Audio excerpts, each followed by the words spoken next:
Gue ada di danau, itu gue ngeliat ada laki-laki di pinggir danau tuh cuman gini doang. Arwahnya si perempuan yang kecelakaan itu ada di ambulan gue.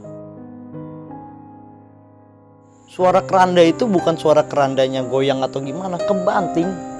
Suara keranda itu kebanting kayak gini, bluk.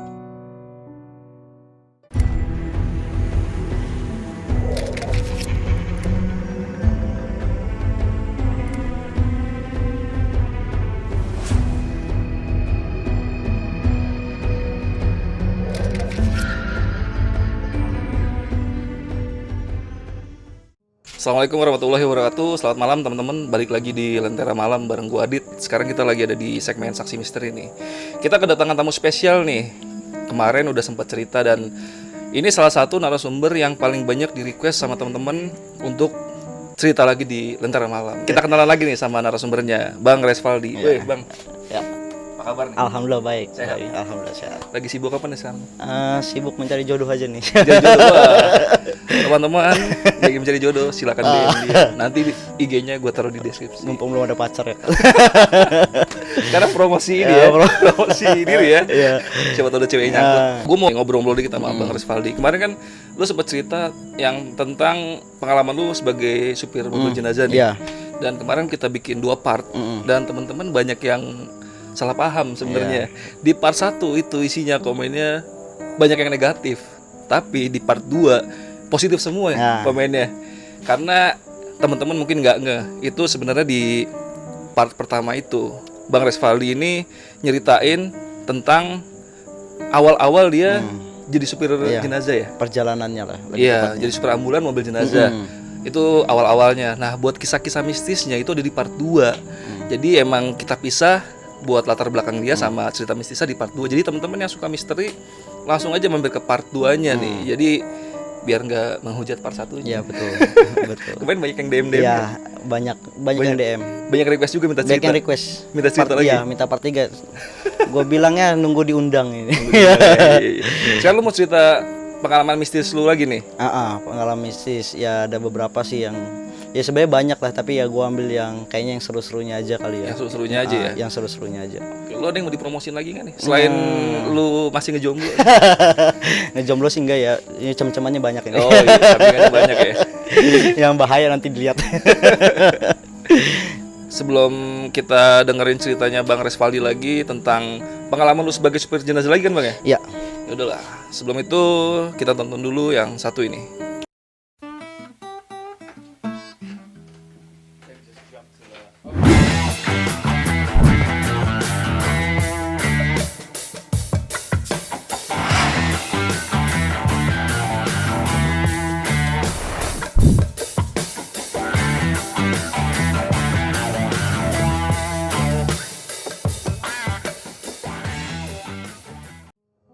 Jadi gue ada kisah, gue ngelanjutin part yang sebelumnya aja ya Bang ya. Jadi sebenarnya banyak kisah-kisah mistis gue selama di mobil jenazah itu hampir 5 tahun itu udah pasti banyak lah gitu kan. Jadi yang gue mau ceritain sih di sini sebenarnya ada 3 doang Bang. Ya, yang pertama cerita tentang jenazah yang pertama kali gue bawa. Itu jenazah yang meninggal karena overdosis obat-obatan.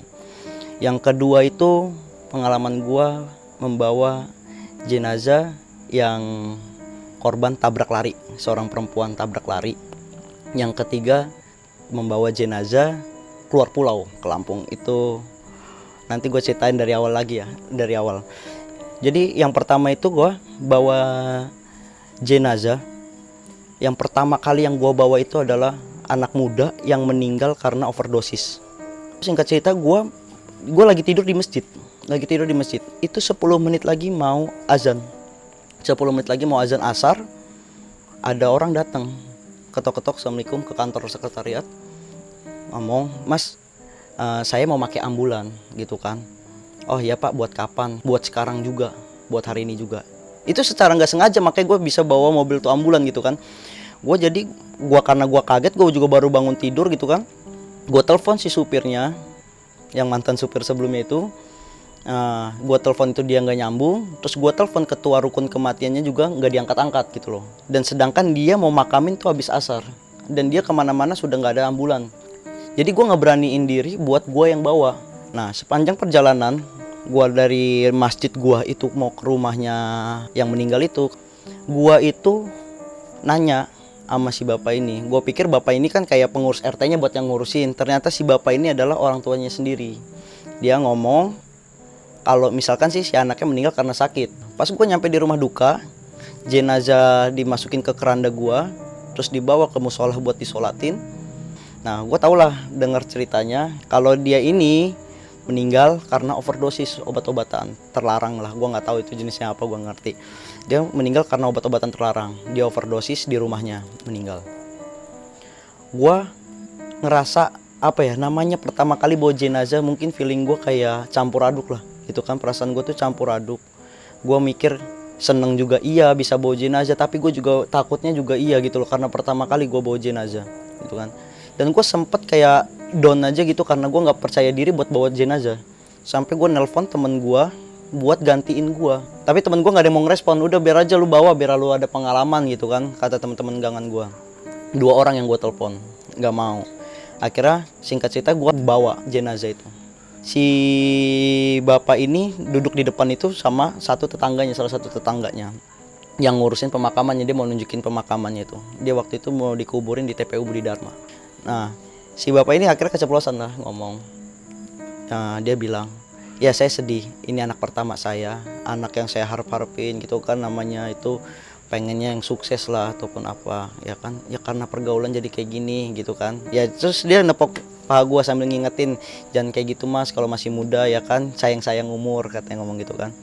Nah disitulah gua kayak ngerasa, oh dalam banget ya, kayak orang masih muda, anak pertama gitu ya kan, meninggal dalam keadaan ya yang nggak diharapin lah, nggak baik gitu kan. Umurnya berapa sih? Kalau nggak salah 23 saat waktu meninggal itu, 23. Sampai di pemakaman itu agak jauh ya, dari pinggir jalan tuh agak ke belakang banget, jauh gitu kan. Dan itu jalannya agak becek. Hujan soalnya waktu itu, jalannya agak becek. Gua keluarin tuh jenazah bareng-bareng, gua ada di posisi kepala, bagian kepala. Nah, ini sebenarnya cerita lanjutan dari part sebelumnya yang gua cerita tentang gua nemu tali pocong di mobil ambulan gua, mobil jenazah gua. Inilah yang gue bilang, ini pertama kalinya gue nemu itu, yaitu di pertama kalinya di jenazah yang gue bawa. Gue bawa itu jenazah seperti umumnya lah gitu, gue bawa jenazah, taruh jenazahnya di keranda, taruh di samping kuburan, kan, udah dibuka, itu bersih, nggak ada apa-apa ya, bersih. Dan gue juga nggak ada kayak firasat aneh-aneh gitu, nggak ada firasat aneh-aneh sama sekali. Jenazah udah turun ke makam, gue bawa keranda. Biasa gue pasti nunggu di mobil ambulan, pasti gitu. Gue langsung di ambulan. Gue pas pulang dari situ tuh rasaan gue itu kayak apa ya, padahal ambulan tuh nggak kotor-kotor banget. Itu gue posisinya nyampe di masjid itu maghrib, tapi gue nggak ada perasaan apa-apa, cuman kepengen ngeliat itu dalam ambulan itu loh, pengen banget ngapin atau ngebersihin gitu loh. Padahal itu ambulan bersih, kagak ada apa-apa gitu kan, bersih, nggak kena tanah gitu kan, nggak kena apa-apa. Dan gue pas masukin keranda itu setelah jenazah turun itu, gue nggak ada apa-apa sama sekali, nggak ada yang ketinggalan sama sekali, kembang satu biji pun nggak ada yang ketinggalan. Pas gue buka itu gue kaget, yaitu di bawah keranda itu ada tali pocong bekas. Tali pocong bekas itu ya udah lama banget gitu loh, udah lama banget. Tapi pas di bawah keranda, jadi kalau keranda gue kan nggak kayak rata gitu ketutupnya, ini kayak gini, kayak meja ini nih, bolong-bolong gitu kan. Nah gue lihat itu apaan? Yang gue pikir itu robekan kain ini, apa, kain yang batik itu yang buat nutupin jenazah gitu. Pas gue ambil ya gue kaget sendiri, ternyata itu pas gue gini kok panjang gitu ya kan, gue langsung buang gitu kan. Gue langsung diem, gue panggil temen gue. Tapi pas gue manggil itu, gue mikir, ini kok tali pocongnya bekas gitu. Kalau misalkan gue bawa jenazah yang tadi kan tali pocong harusnya baru, ini tuh udah bekas, udah lama banget. Gue panggil temen gue buat ngambil. Ya itu kan pada heboh, makanya satu gangan tuh pada heboh, ada tali pocong di mobil ambulan tuh pada heboh sebenarnya. Akhirnya ya itulah gue nanya sama kakek gue, kalau menurut kakek gue kayak ngasih titipan ke gue, dia percaya sama gue buat nitipin sesuatu itulah gitu. Ya kakek gue bilang kalau misalkan lu percaya sama hal-hal kayak gituan, itu bisa dipakai buat apa aja, katanya ngomong gitu. Ya tapi gue nggak mau percaya, gue cuma taruh itu di dalam ambulan. Beberapa hari kemudian, beberapa minggu kemudian tuh kakek gue ngomong, kalau misalkan kamu nggak percaya, mendingan itu dibakar. Jangan dibuang, jangan dikasih ke siapa-siapa, dibakar sampai habis. Ya akhirnya yang pertama kali gue temuin tali pocong itu gue bakar. Makanya kan gue di part sebelumnya gue bilang gue punya nemu tali pocong itu 4. Nemu tali pocong itu 4. Yang 1 itu bekas, yang 3-nya baru. Yang 3-nya baru. Kan memang kan kalau dalam pemakaman jenazah itu kan semuanya kan harus dimasukin, bahkan kain-kainnya itu yang buat nutupin itu kan kayak harusnya dimasukin semua, tikernya gitu kan, tali pocong nggak boleh ada yang ketinggalan gitu kan. Nah setelah gua bakar itu gua mimpi gua ada di danau, itu gua ngelihat ada laki-laki di pinggir danau tuh cuman gini doang. Gua tegur tuh dia diem aja, gua tegur tuh dia diem aja begini nunduk di pinggir danau. Gua tanya sama kakek gua, kok mimpi kayak gitu setelah gua bakar ya, katanya ya menurutnya kakek gua ya sedih gitu kan. Sedih karena ya mungkin nggak dirawat kayak gitu kan, namanya benda mistis kayak gitu kan, kenapa nggak dirawat, nggak dipercayain, ataupun kenapa dibuang gitu, dibakar. Makanya gua bilang di part sebelumnya tinggal 3, karena yang 3-nya itu masih ada sih. 3 itu masih ada di ambulan, tapi gue belum ngecek. Tadi gue pengen ngecek di mobil ambulan gue tadi sebelum gue berangkat ke sini, pintunya nggak bisa kebuka, padahal kacanya kebuka gitu kan, malam-malam sih. Karena lo simpan di mobil itu ya? Iya, selalu gue simpen di mobil itu. Kalau yang gue bawa itu, yang gue bawa ke rumah itu ya cuman batu cincin yang itu doang, yang di part sebelumnya gue ceritain itu, yang batu yang gue temu itu. Nah, yang kedua, ini cerita gue bawa korban tabrak lari perempuan. Sebenarnya gue nggak tahu ya, sebenarnya ceritanya ini tuh entah dia tabrak lari, memang banyak simpang siur ini masih dekat rumah lah, masih dekat rumah dia.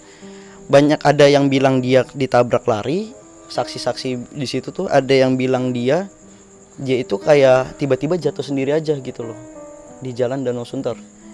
Gua dikabarin itu jam 7 pagi kalau misalkan ambulan gua mau dipakai buat makamin jenazah ba'da zuhur. Bang, serius ini gue merinding ya ceritain ini, yang perempuan ini. Itu tuh semenjak gue bawa jenazah yang perempuan itu sebenarnya pemakamannya itu biasa aja. Cuman karena meninggalnya kayak nggak wajar karena kecelakaan kan, banyak yang organ tubuhnya kayak berceceran. ya gitu ya kan, berceceran. Juga ini tangannya itu tuh apa ya, dagingnya tuh banyak yang nggak ada gitu loh dagingnya. Jadi kebanyakan tinggal tulangnya doang. Itulah bang yang gua rasain, ambulan gua semakin mistis setelah gua bawa jenazah si perempuan itu. Jenazah perempuan itu pokoknya setelah gua pakai buat nganter jenazah itu, setiap malam hampir semua tetangga gua yang lewat itu di atas jam 12 itu, ngelewatin ambulan gua kalau pulang dari mana itu, pas ngelewatin ambulan gua itu selalu dengar orang nangis, perempuan nangis, suara perempuan nangis Dari dalam mobil? Dari dalam mobil. Kalau gue pribadi bang, di ambulan gue itu nggak pernah namanya, bukan nggak pernah ya, tapi gue hampir nggak pernah kayak misalkan gue lagi nyuci itu ada suara apa, kecuali yang kemarin gue part sebelumnya gue ceritain tuh, yang gue bilang dari mantan sopir sebelumnya itu, yang gue kena santet itu. Tapi selama itu gue nggak pernah namanya bang kayak digangguin suara nangis ataupun suara manggil, itu nggak ada sama sekali, gue nggak pernah. Ya mungkin udah bersahabat kali ya penunggunya situ sama ambulan gua. Tapi kalau misalkan kayak model gua digangguin suara duk duk duk duk duk, itu udah sering, udah pasti sering banget. Kayak keranda goyang itu udah sering. Jadi perlu diingat nih bang, ambulan gua kalau misalkan dia mau kepake ada jenazah, apa dia mau bawa jenazah, itu selalu ngasih tanda, selalu ngasih kode. Biasanya kalau misalkan gue cuci dia pasti bawa bang. Tapi kalau nggak gue cuci itu yang paling sering itu suara itu. Jadi suaranya kan itu dalam ambulan gue itu papan bang, rata itu papan semua, papan. Jadi kalau itu tuh suara kayak duk duk duk duk duk duk gitu. Dan depan masjid gue itu lingkungan rame gitu loh. Jadi kalau misalkan mereka dengar suara kayak gitu tuh udah tahu dia itu pasti bakalan bawa.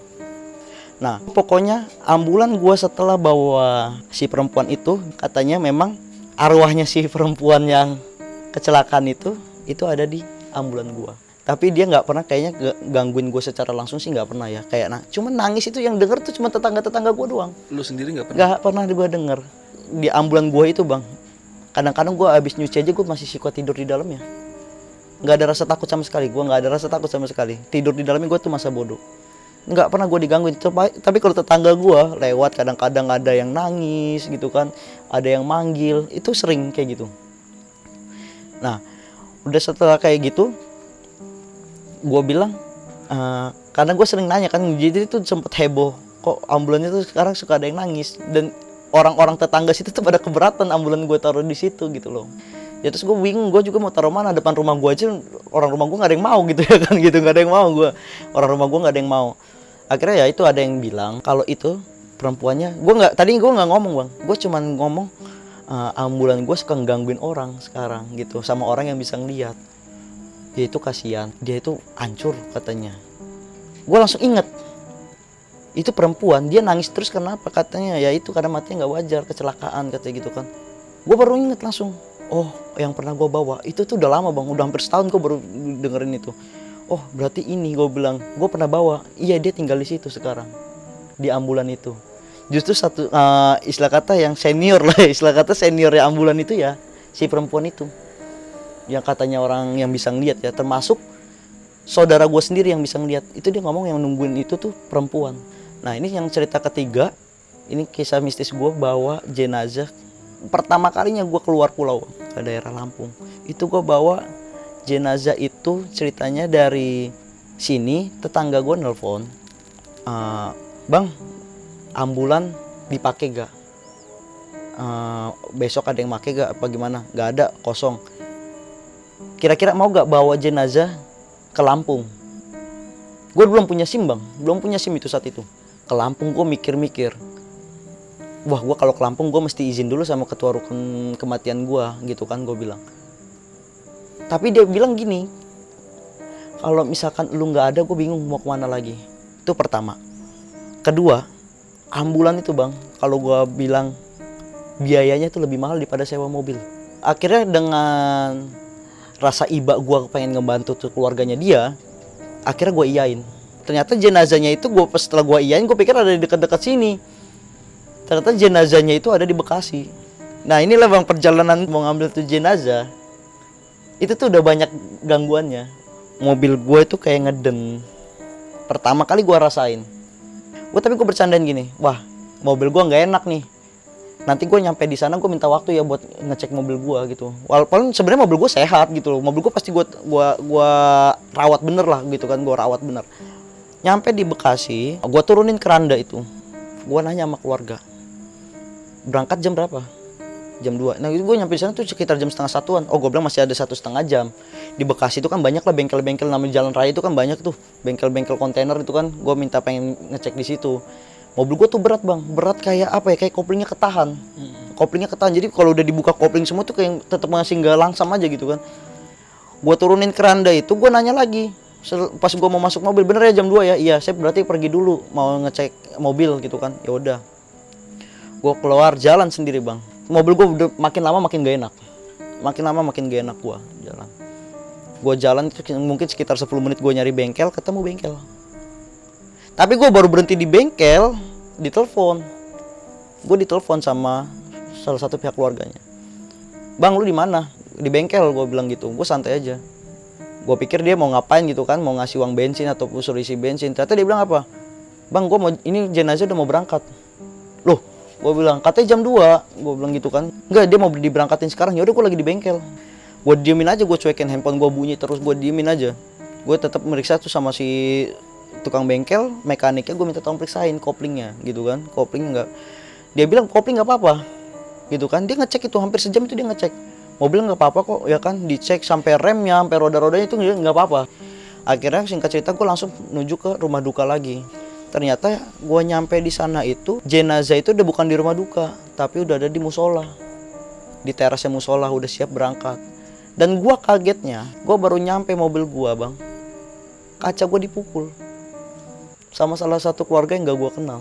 Dia mukul, ya gue kaget lah. Tadinya gue senyum-senyum doang, tiba-tiba gue langsung sinis. Lu kenapa? Lu kenapa sih lu lama banget gitu kan? Karena gue sejam gitu kan, lama banget ya kan. Gue bilang, gue lebih mentingin kesehatan mobil gue. Karena kalau misalkan mobil gue nggak sehat, kalau ada apa-apa di jalan gimana? Pasti gue yang repot.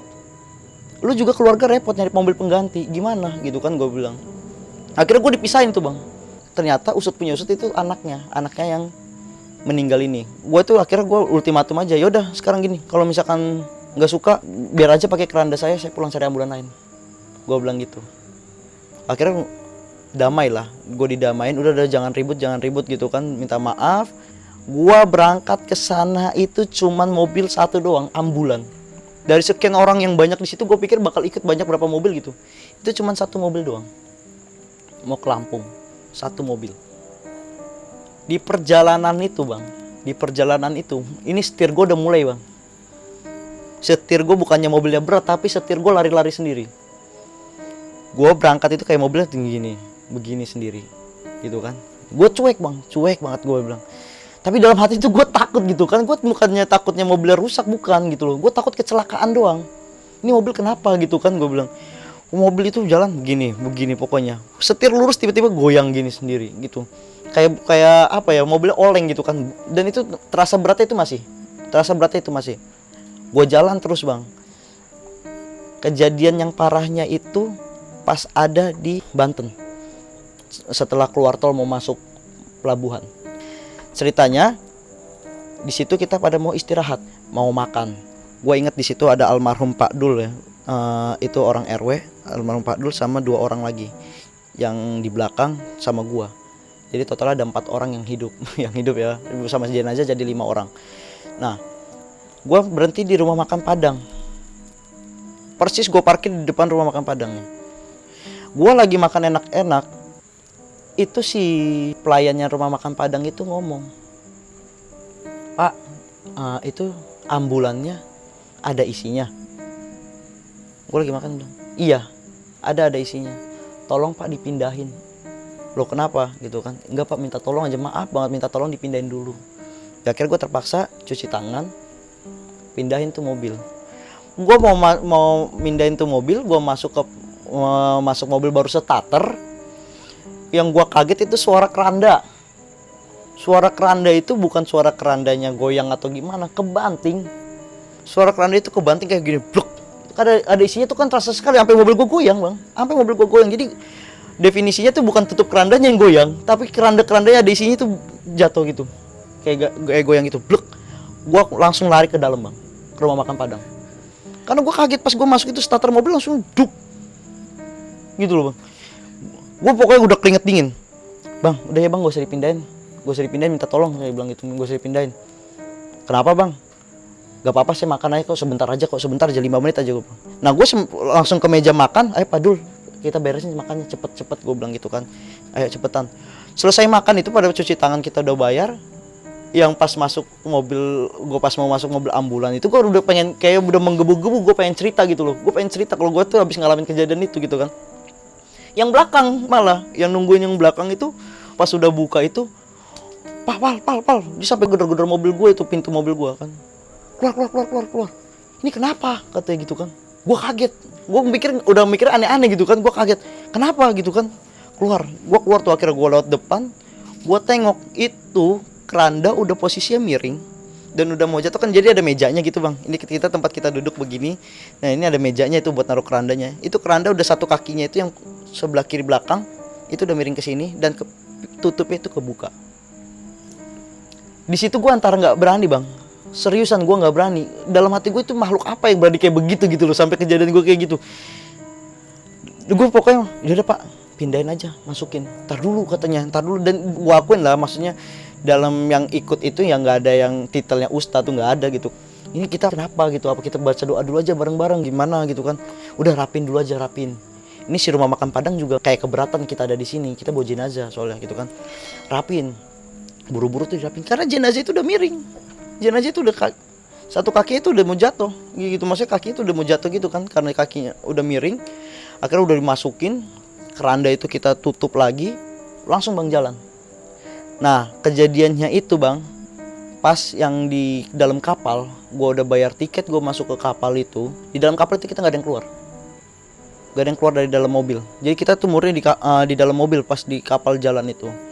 Dan kita di situ ngaji bareng sama Pak Dul itu, yang mimpin Pak Dul itu. Ya Pak Dul juga bukan titelnya bukan ustadz, jadi kita doanya seadanya aja gitu loh. Dan gue doa juga pribadi, misalnya gue minta tolong dilancarin gitu kan. Gue selalu bang, kalau misalkan gue bawa jenazah bang, setiap gue bawa jenazah gue selalu bilang dalam hati gue itu, gue nganterin elu, gue berusaha supaya cepat juga dan aman gitu kan, gak ada hambatan. Gue minta tolong, gue juga kepengen pulang gitu kan dengan selamat gitu. Keluar di Lampung, itu Lampung dulu bang gelap sekali bang. Disitulah bang, mobil gue pas lagi naik kayak begitu bang, itu mobil gue nggak kuat nanjak. Terpaksa gue berhenti. Itu udah bener-bener kayak apa ya? Bener-bener berat gitu kan. Akhirnya gue berhenti, rem tangan. gue tuh sampai kayak pengen apa ya, gue udah kayak nggak kuat gitu sama gangguan itu. Gue udah bener-bener hampir stres gitu dengan gangguan yang sampai keranda yang ada jenazahnya itu bisa minggir sendiri. Itu gue udah bener-bener bikin gue stres gitu kan. Gue kayak pengen buru-buru nyampe rumah aja gitu kan, kepengen pulang. Akhirnya gue diem di sini, di tengah jalan tuh gue diem, kasih sen 2. Gue ngomong sama Pak Dul aja yang bawa. Dan Pak Dul itu kayak cuman gini doang, duh apa yang salah kita, katanya gitu. Tapi dalam hati gue bukan gue yang salah gitu loh, kita tuh gak ada yang salah gitu loh. Dalam hati gue tuh cuma ngomong kita tuh gak ada yang salah. Karena gue selalu bang, ketika apapun yang gue alamin di jalan, ketika gue bawa jenazah, gue tuh kadang-kadang suka mikir semasa hidupnya ini orang ini kayak gimana sih gitu loh. Kadang-kadang ya bukannya mau ngejelek-jelekin ya, tapi kayaknya kalau menurut gue, kalau Tuhan udah berkehendak jalan ya jalan aja gitu loh. Tapi kok ini kalau misalkan ketika hambatannya banyak, gue selalu mikir kayak gitu bang. Selalu gue pikir kayak gitu. Akhirnya Pak Dul yang bawah, gue pindah sebelah kiri. Gue di situ baca Yasin aja terus, khusus untuk ngajin si jenazah. Udah, itu ambulan jalan bang. Ambulan jalan tapi dalam keadaan berat, gitu kan. Singkat cerita nyampe di rumah dukanya di sana, itu hampir siang. Nyampe di rumah duka sana.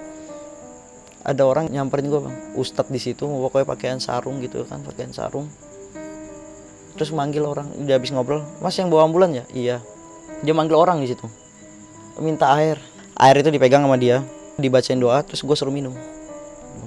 Dia ngomong, jangan langsung pulang, pada mandi dulu. Katanya dia bilang gitu, biar di jalan lancar.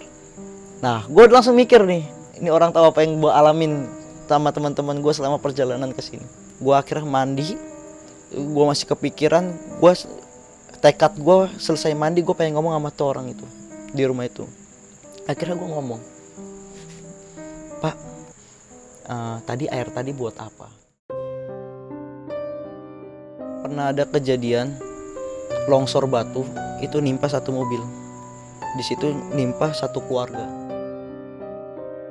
Gue keluar dari mobil, gue samperin supirnya, bang mau bawa apaan? Ya kan, mau bawa jenazah. Serius pakai losbak?